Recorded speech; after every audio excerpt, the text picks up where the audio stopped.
Dear students, we are reading new lesson named Torque working on any current carrying loop situated into any homogeneous magnetic field. Okay बच्चों, हम लोगों ने पढ़ा कि अगर कोई एक होमोजीनियस मैग्नेटिक फील्ड हो, if there is any homogeneous magnetic field of intensity vector B, it means if there is any magnetic field which intensity vector B at everywhere, okay, and if be placed any rectangular current carrying loop P Q R S, current I is flowing through its side, length of this rectangular loop is L and B is the breadth. Okay बेटा, यहां ये जो wire PQ है, side PQ current carrying straight conductor की तरह है जो magnetic field में है. We know that according to mister Lorentz, आज अंग्रेजी में बात किया जाएगा, when any current carrying straight conductor is placed into any magnetic field, then Lorentz force, or you can say any magnetic force, work on it. This side PQ behaves like a current carrying straight conductor which is placed into any magnetic field of intensity vector B, and current I is flowing through it. L is its length. Hence Lorentz force will be IBL, which works perpendicular on it. Okay. Similarly, current I is flowing through side RS. Side RS, which is in front to PQ, also behave a straight conductor which is placed into any magnetic field, and hence magnetic force IBL also work on it. But the direction of current is opposite in the direction of PQ and RS. Hence Lorentz force produced on these sides also will be opposite in direction. It means the rectangular lobe which is placed into the magnetic field of intensity vector B, PQRS, have two forces IBL of same magnitude but of opposite direction and at different places. We know that two forces having same magnitude and of opposite direction makes force couple, the couple of forces. It means here couple of forces, due to this couple of forces this loop start rotating, means there will be torque. To rotate anybody by acting couple of forces is called torque and denoted by delta tau, and the value of tau is the product of magnitude of couple forces with gapping of couples. Okay, hence here will be tau equal F into middle gapping. F means IBL, F means tau will be product of F into distance, F equal IB into L. और हमने आपको दिखाया था जो side PQ थी उसको हमने ऐसे और RS को ऐसे, और यहाँ पर जो है Lorentz force look like this, Lorentz force look like this, perpendicular distance will be this, and which value is B sin theta. When we put the value of perpendicular distance B sin theta, here L and B become area of the loop, and hence IBA sin theta will be the value of torque. And if there are n turns in the loop, then total the value of torque will be NIAB sin theta. Is the torque work on any current carrying loop placed into any homogeneous magnetic field. Okay. फिर हमने बेटा आपको comparing करना सिखाया था. We know that if any electric dipole is placed into any homogeneous electric field, then torque work on that electric dipole will be given by formula tau equal P E sin theta. Okay, beta.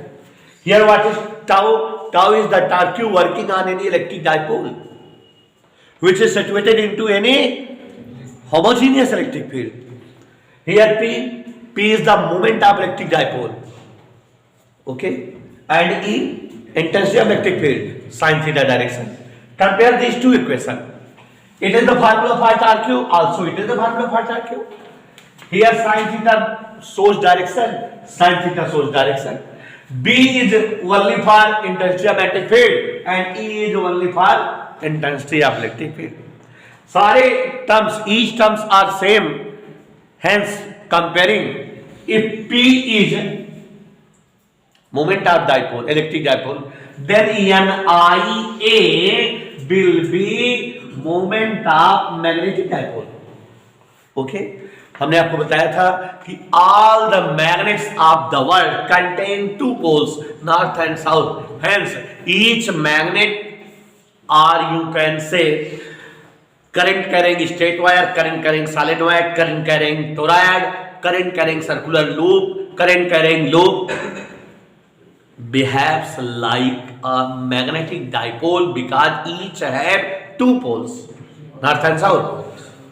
Okay, so moment of magnetic dipole AM will be given by NIA, and it is defined as, with this formula, it is defined as product of current and area of the loop is called moment of magnetic dipole. Okay, and the formula for magnetic dipole tau will be MB sin theta. All of you have read some formulas in first lesson of electrostatics, as you have the knowledge of formula for force torque working on any electric dipole, tau equal P sin theta. Also you have knowledge of potential energy of electric dipole, tau equal minus PE cos theta. You have the knowledge of work done for rotating any electric dipole, tau equal PE 1 minus cos theta. You have the knowledge of intensity of electric field in axial and coaxial state produced by any electric dipole equal, for axial state B equal 1/4 pi epsilon naught 2P by RQ, while in coaxial state it is become 1/4 pi epsilon naught P upon RQ. तो ये चार part फार्मूले आपने पढ़ा है. All of you have read these formulas in electrostatics of lesson first. Similarly, there are some formulas made up for magnetic intensity, as formula for force torque working on any magnetic dipole or loop will be tau equal mb sin theta. Also, formula for potential energy of magnetic dipole will be given by tau equal minus mb cos theta. Formula for work done for rotating any magnetic dipole will be given by W equal mb 1 minus cos theta. Intensity of magnetic field in axial as well as coaxial state produced by any magnetic dipole will be given by mu naught upon 4 pi 2m upon r cube as well as mu naught upon 4 pi m upon r cube. As conclusion, all of you knows we replace value of P by letter M for electric to magnetic. We replace letter E by letter B for changing electric to magnetic. Also we replace 1/4 pi epsilon naught with the help of mu naught upon 4 pi for electric to magnetism. तो बच्चों, ये इतनी सारी बातें हम लोग पढ़ चुके हैं ना बेटा. इतनी सारी बातें हमने सिखा भी दिया है कि हम लोग जो है इलेक्ट्रिक से मैग्नेटिक में आते हैं तो P को M लिख देते हैं, E को B लिख देते हैं, कांस्टेंट को 1/4 पाई एप्सिलॉन नॉट को mu naught upon 4 पाई. जैसे वहाँ वर्क डन का, जैसे वहाँ पोटेंशियल एनर्जी का, जैसे वहाँ इंटेंसिटी का फार्मूला इलेक्ट्रोस्टैटिक्स पढ़े हो, वैसे ही हम लोग यहाँ फार्मूला किसके लिए पढ़ लिए थे बेटा? मैग्नेटिज्म के. इस लेसन का नाम था बेटा तार्क्यू वर्किंग ऑन एनी लो, और एक और पार्ट था बेटा याद करिए, moving coil galvanometer. Moving coil galvanometer is a device which is used for measuring electric current, which is based on the principle of Force-Tarque, and in this device there will be a coil which is in the rotating state in any magnetic field। नहीं समझे? अंग्रेजी बात की बेटा कि जो moving coil galvanometer होती है उसमें एक ऐसी कॉइल होती है जो रोटेटिंग स्टेट में किसी मैग्नेटिक फील्ड में रखी होती है, और ये जो है तार्क्यू के प्रिंसिपल पर वर्क करती है। और बेटा ये भी बताए कि मूविंग कॉइल गैल्वेनोमीटर हमेशा जो है करंट मेजर करने के लिए यूज होती है। आपको इस लेसन में बहुत इंपॉर्टेंट हेडिंग मिलेगी, गैल्वेनोमीटर को changing in ammeter and changing in volt meter, how you can change galvanometer into ammeter and into volt meter. ठीक है ना बेटा? तो हम लोग बेटा इतनी चीजें पढ़ चुके हैं। एक छोटा सा इंपॉर्टेंट टॉपिक आपके सामने रखने जा रहा हूं, ध्यान से सुनिएगा और समझिएगा।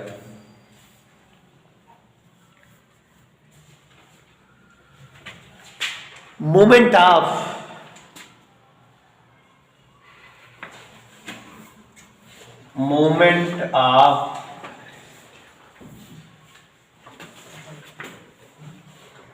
magnetic dipole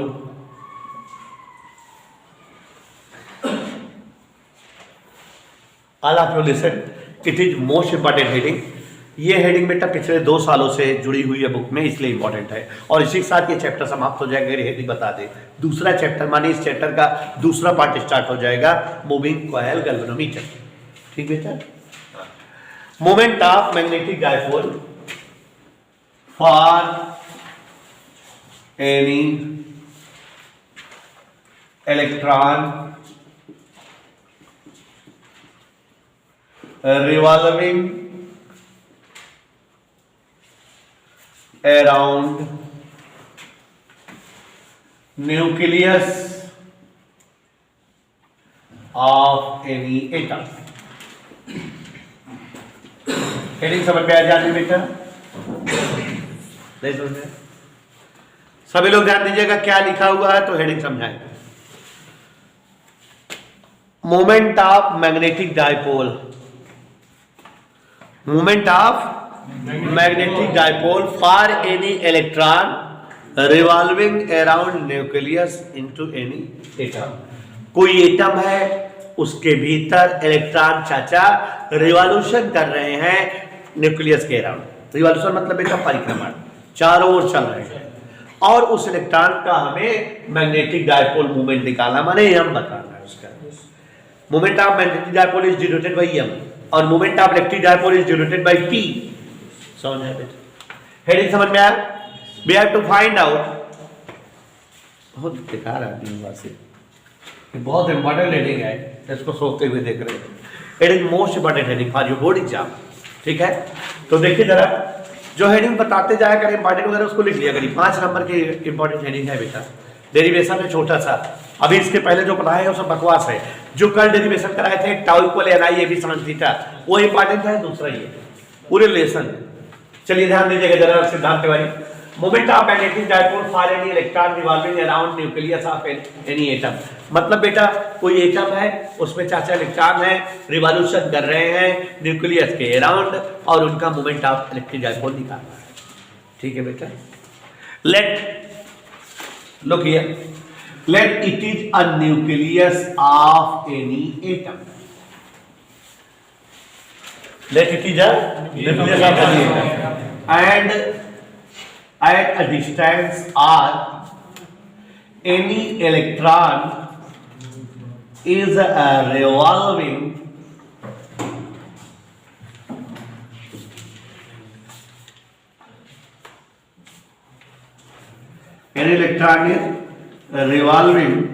around the nucleus with velocity v। Any doubt बेटा? फिगर का मतलब समझ में आया बेटा? क्या मतलब समझ में आया? Let N is a nucleus. सिद्धांत. Yes, sir. And one electron is revolving in an orbit of Earth. Orbit समझ रहे हैं ना? Yes, sir. Chata. नहीं, अच्छा, सेल विद वेलोसिटी v. कोई डाउट बेटा? What is this? Nucleus. And a distance r. Any electron is revolving with velocity v around the nucleus. We have to find out moment of magnetic dipole for electron. क्या निकालना है? So moment of magnetic dipole for किसके लिए? M equal. याद करो बेटा, कल भी डेफिनेशन बताए थे एम की, आज भी बताए हैं. M equal M I A, product of current and area. ये तो बताया ना बेटा. तो M will be I into capital A. कोई डाउट बेटा? आई का मतलब बेटा Q upon T, charge upon time, यही ना? तो चार्ज कितना है बेटा? E time T. और एरिया, इस सर्कुलर पाथ का एरिया है ना बेटा? प्रज्ञान बेटा, what is T? Time, distance upon speed. Yes, sir. नहीं समझे? Distance upon what will be distance cover travel by electron? 2 pi r for one revolution. है ना? नहीं समझे? 2 pi r upon v into pi r square. Since t equal distance upon speed. Any doubt बेटा? No, sir. ठीक है ना बेटा? Now look here. m will be given by v ऊपर आ गया a into v into pi R से ये पाई are cancel हो गया, एक आर बचा होगा. Any doubt बेटा? No, sir. सही से डेरिवेशन हो गया कि नहीं? डेरिवेशन हो गया ना बेटा? अरे भाई हमको मोमेंट ऑफ मैग्नेटिक डाइपोल ही तो निकालना था, और हमने डायरेक्ट देखो फार्मूले का यूज कर लिया. वन रिवॉल्यूशन के लिए यहां समझ सकते हो 1 लिखते हैं. एन आई ए, 1 आई ए. ठीक है ना बेटा? एन आई ए होता है ना फार्मूला यहाँ. तो अब ये AVR/2 आ गया, फार्मूला आ गया. लेकिन बेटा जो बुक पे फार्मूला डिराइव किया गया है in the terms of J. What is J? Angular momentum. आपने पढ़ा होगा 11th की क्लास में. एंगुलर मोमेंटम, इधर देखिए जरा, हम बता रहे हैं. Angular momentum J equal I into omega. Angular momentum linear momentum का सम पढ़ा है बेटा 11th में, याद नहीं होगा, भूल गए होगे. जिसमें बेटा मोमेंट ऑफ इनर्शिया पढ़ाए थे, I equal M R square वगैरह, उसी में है. तो J इक्वल आई ओमेगा. आई की जगह क्या होता है बेटा? M R square. ओमेगा की जगह v अपान आर, चूंकि v बराबर आर ओमेगा होता है ना, लीनियर वेलोसिटी और एंगुलर वेलोसिटी का रिलेशन. अब बेटा ये इससे ये कट गया, क्या होता है? M V R. किसकी वैल्यू है? एंगुलर मोमेंटम की. ये हम डायरेक्ट लिखेंगे, ये सब दिखाएंगे नहीं, डायरेक्ट. एंगुलर मोमेंटम मतलब आपको याद रहना चाहिए, angular momentum M V R होता है. वैसे भी एक चीज और जान लो, एंगुलर मोमेंटम के एक और डेफिनेशन. मोमेंटम 3 होते हैं. There are 3 type of momentum: mass momentum, linear momentum, force momentum, angular momentum. अगर कभी मोमेंटम निकालना होता तो उसको आर से मल्टीप्लाई कर देते हैं. किससे मल्टीप्लाई करते थे? तो जैसे बेटा mass momentum m into R, force momentum f into R, linear momentum p into R. तो ये एंगुलर मोमेंटम लीनियर मोमेंटम से ही बना हुआ है. तो p इंटू आर, p का मतलब एम बी और आर लिखा रहने दिया. आपको ये हमने निकाल के दिखा दिया, आप डायरेक्ट जानते रहेंगे. क्या? Angular momentum. ये बेटा 11th की चीज है, ठीक है? Angular momentum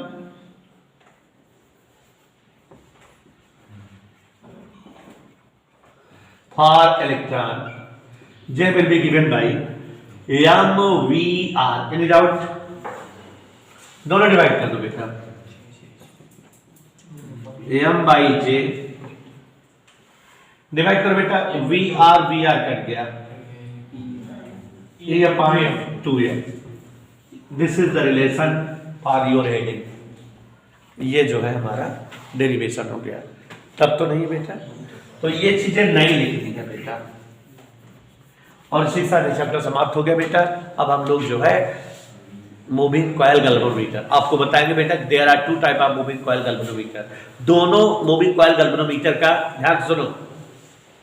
working principle, history, calculation. क्या क्या बोले हम बेटा? हमको मूविंग कॉइल गैल्वेनोमीटर पढ़ना है. Moving coil galvanometer are the such type of devices which are used for measuring amount of current flowing into any circuit. And moving coil galvanometer are the such type of devices in which there will be any coil which is in rotating state into any magnetic field. किसी magnetic field में घूमती हुई कुंडलियां रखी होंगी और उनकी मदद से किसी सर्किट में फ्लो करने वाले करंट का अमाउंट जानना होगा. समझ आया? Moving coil galvanometers are of two types. दो तरह के मूविंग कॉइल गैल्वेनोमीटर पढ़ना है. बट देयर प्रिंसिपल, क्या बोले? Working, calculation, application are the same, but their construction are different. मतलब कि हम जो है दो मूविंग कॉइल गैल्वेनोमीटर पढ़ेंगे, पॉइंटेड और एक जो है एविएटेड. दोनों में केवल कंस्ट्रक्शन अलग अलग है, फिगर अलग अलग है, बाकी सब कुछ बेटा एक जैसा है. ठीक है? तो एक में पूरा लिखा देंगे, दूसरे का केवल फिगर बना देंगे, काम चल जाएगा ना बेटा. कंस्ट्रक्शन डिफर है, बाकी सेम है. तो ऐसे बुक में भी ऐसे किया हुआ है. तो आप इस शेडिंग को खूबसूरती से